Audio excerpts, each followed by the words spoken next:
Hikmah 118. Lamma alima al-haqqu minka wujud al-malal lawwana lakat ta'at wa alima ma fika min wujud al-syarah fahajaraha alayka fi ba'd al-awqat liyakuna hammuka iqamat as-salah la wujud as-salah fama kullu musallin muqimun. Lamma alima, ketika tahu, al-haqqu Allah, minka dari engkau, wujudal malal, adanya sifat bosan. Malal ini sifatul insan, bawaan dari lahir. Sifatul nafas, sifatnya nafsu.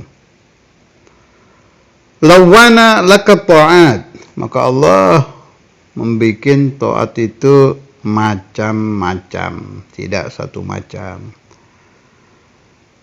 Salat aja macam-macam, ada ruku, ada sujud. Qala al-ulama al-arifuna billah, ada ladzah didapati di sujud yang tidak didapat di ruku. Ada ladzah didapati di ruku yang tidak didapati di sujud. Itu baru sholat. Walhamdulillah ala dhalik. Ada qiraatul Quran, ada qiraatul salat ala nabi, ada istighfar, macam-macam taat itu. Hikmahnya supaya orang-orang yang gampang bosan seperti kita ini bisa pindah. Dan itu sudah diatur di dalam tariqah. Setiap tariqah kan ada ajaran wirid. Baca ini, ada istighfarnya, ada qasidahnya, ada sholawatnya, ada qiraatul Qur'annya. Tinggal ikut saja kita. Sebagaimana aurat yang sudah ditertibkan oleh Maulana al-Imam Al-Habr al-Qutub al-Habib Abdul Qadir bin Ahmad al-Faqih, dan tambahan-tambahan dari Maulana al-Imam al-Qutub al-Habib Abdullah bin Abdul Qadir al-Faqih, kita tinggal baca saja. Karena macam-macam sehingga tidak muncul rasa bosan. Boleh dicoba kalau kita Quran aja ada malal. Makanya Quran sekian juz pindah. Sholawat. Sholawat pindah lagi ke istighfar. Dan jangan mengarang sendiri. Kalau mengarang sendiri jadinya bukan thariqah, adanya dari nafsu ke nafsu. Lagi nafsu baca ini. Pindah ke baca ini ngikuti nafsu lagi. Tapi kalau ada aturan thariqah kan kita judulnya sudah beda. Imtithalan di amri syekh. Baca ini karena melaksanakan perintah Maulana al-Imam al-Habr. Maulana al-Imam al-Hafidh. Baca ini karena imtithal kepada amrul imamain. Jadi yang terjadi al-intiqalu, pindah, min amrin ila amrin. Dari satu perintah guru ke perintah guru yang lain. Dan menghadiri majalisul ilm minal aurad wa minal ta'at. Termasuk menghadiri majelis ilmu, baik bentuknya majelis ta'lim, menghafal kitab, majelis pesantren, itu masuk ta'at. Termasuk lawana lakab ta'at. Wa alima ma fika min wujud syarah fahajaraha alayka fi ba'd al-awqat. Dan Allah tahu adanya sifat rakus. Rakus juga sifat insan, sifat nafas, sifat nafsu. Maka Allah melarang ketaatan, melarang taat di sebagian waktu. Ini penting ini ya. Orang itu kadang muncul, saya pingin sholat 200 rakaat. Saya mau baca sholawat.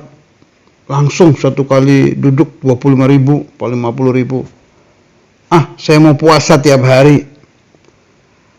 Tapi begitu dikerjakan, nggak nyampe 2 hari bubar. Ini sering terjadi terutama di santri-santri yang masih pemula. Anak-anak baru yang baru belajar tirakat, baru belajar riyadhah, baru nyantren itu sering. Saya mau baca Quran sehari sekian juz. Begitu dijalankan berapa hari bubar. Itu perlu penelitian hati ketika kita akan melakukan satu riyadhah, satu ibadah, satu ta'ah. Tidak ada yang lebih baik melebihi cara Al-Imam Al-Qutb Ahmad bin Hasan Al-Attas. Ada istilah arba'in, 40 hari. Jadi kalau mau ada panggilan batin, saya ingin hatam dalail, praktekkan dulu arba'in yauman. Kalau kuat lah teruskan, berarti itu benar. Kalau cuma sehari 2 hari sudah bubar, itu bisikan nafsu. Jadi bisikan nafsu itu kalau bahasa Jawanya koyo yoyo, seperti mau taat, padahal bukan, itu hanya palsu, itu kepalsuan saja. Saya mau puasa tiap hari, baru berapa hari bubar, udah gak kuat. Tapi kalau ada syekh yang mendidik, biasanya si syekh itu menyuruh murid istikharah seperti Syekhuna Abu Yahya. Kalau ada orang mau ngambil ijazah Tariqah Qadiriyah wa Naqsyabandiyah, disuruh puasa dulu 3 hari. Syekhuna Ki Qastalani rahimahullah Cirebon, itu biasanya kalau mau memindah santri dari latifah ke latifah itu kan istikharah dulu kan, pakai istikharah, mursyid istikharah. Bukan ngikuti hawa nafsu, hati-hati itu. Sayyidina Al-Qutb Al-Habib Abdullah bin Ali Al-Haddad di kitab-kitab beliau juga ada itu ajaran arba'iniyat, 40 hari. Alhasil, kita sholat 100 rakaat lillah, bukan mengikuti bisikan nafsu.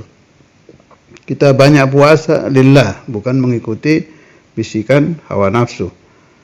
Dan bukan terburu-buru itu. Enggak, semua ada aturannya, ada istikharahnya, ada ajaran gurunya. Nah, kalau sesuai dengan aturan, maka si taat tadi, si ibadah tadi bisa istiqamah, bisa rutin. Kalau sekedar mengikuti bisikan nafsu, nggak kira panjang umur itu ibadah, sebentar aja bubar udah. Itu maksud Sayyidi Ibn Athaillah radhiyallahu ta'ala anhu, wa alima ma fika min wujud syarah. Ini syarah ini tadi yang saya bilang, ingin seperti mau jadi orang ahli ibadah yang luar biasa, itu padahal syarah itu permainan nafsu saja. Kalau pemahaman saya itu khida, tipuan nafsu yang ditunggangi setan, jadi nggak akan bertahan lama. Setan kan begitu berhasil pergi sudah. Bukan fatah fil ibadah, keterbukaan yang berasal dari Allah, yang dihadiri para malaikat dari jenis ibadah. Tandanya apa? Kalau dihadiri malaikat rutin itu, berhasil nanti. Misalnya yusalli, dia salat awabin, pilih yang berat gitu, 20 rakaat. Tandanya ini ditunggangi syarah yang kerjasama dengan setan. Apa? Asli fatah fit ta'ah yang dihadiri malaikat. Lihat saja bisa rutin apa tidak. Kalau bisa rutin, ada fatah min Allah. Allah yarzuqna wa iyyakum futuhal arifin wa futuhal abidin wa futuha ahli riyadhah. Amin. Liyakuna hammuka iqamatas salah la wujudas salah, fama kullu musallin muqim. Jadi ada iqamatus salah, ada wujudus salah. Ya, ada mengiqamahkan, mendirikan salat, ada mewujudkan salat. Fama kullu musallin muqim. Tidak semua pelaku salat telah iqamatus salah. Kalau hammuka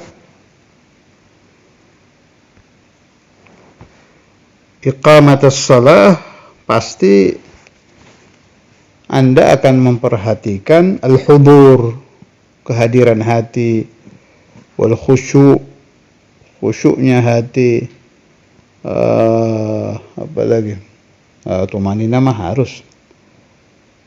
Kemudian berapa persen dari 2 rakaat sholat ini kita melakukan sholat gitu. Kalau pakai bahasa saya biar gampang ya, ada sholat olahraga, ada sholat benar-benar. Kalau sholat olahraga itu yang penting takbir sampai salam, syarat rukun sempurna, khalas. Itu wujudus sholat. Sholat yang seperti olahraga. Ada iqamatus sholat, betul-betul melakukan sholat. Ya nggak mungkin lah kayak sholat Rasulullah SAW. Ambillah 1% dari sholatul imamain, ada khusyuk, ada hudurul qalb. Minimalkan waktu assalamualaikum ayuhan nabi wa rahmatullahi wa barakatuh, hadirkan seolah-olah Rasulullah SAW di hadapan Anda. Itu iqamatus shalah yang benar, minimal saat itu hati kita hadir. Kemudian waktu takbir itu penting itu, Allahu Akbar. Pembukaan sholat betul-betul hati dihadirkan. Syukur-syukur bisa lebih dari itu. Kemudian untuk menambah hudurul qalbi, hadirnya hati di dalam sholat itu, boleh kita tiru kebiasaan Syekhuna Imam Al-Qutb Al-Habib Abdullah bin Abdul Qadir Bil-Faqih, yang siapapun yang pernah satu zaman dengan beliau pasti tahu, yaitu melamakan sujud akhir. Itu diisi doa macam-macam. Itu bagus itu. Kan di sujud akhir itu waktu mustajab, kita perbanyak di situ permohonan-permohonan kepada Allah, mulai dari fatah sampai husnul khatimah sampai qadaul hajah. Nah, hikmahnya menambah menit khusyuk, menambah menit hudurul qalbi fis shalah. Sebab kalau sholat hudurul qalbi dan khusyuknya itu 0, fahiya ilal uqubati asra', na'udzubillah. Bukan menjadi obat buat kita, bukan menjadi pembersih untuk kita, malah menyebabkan turunnya siksaan dari Allah Subhanahu wa ta'ala. Na'udzubillah.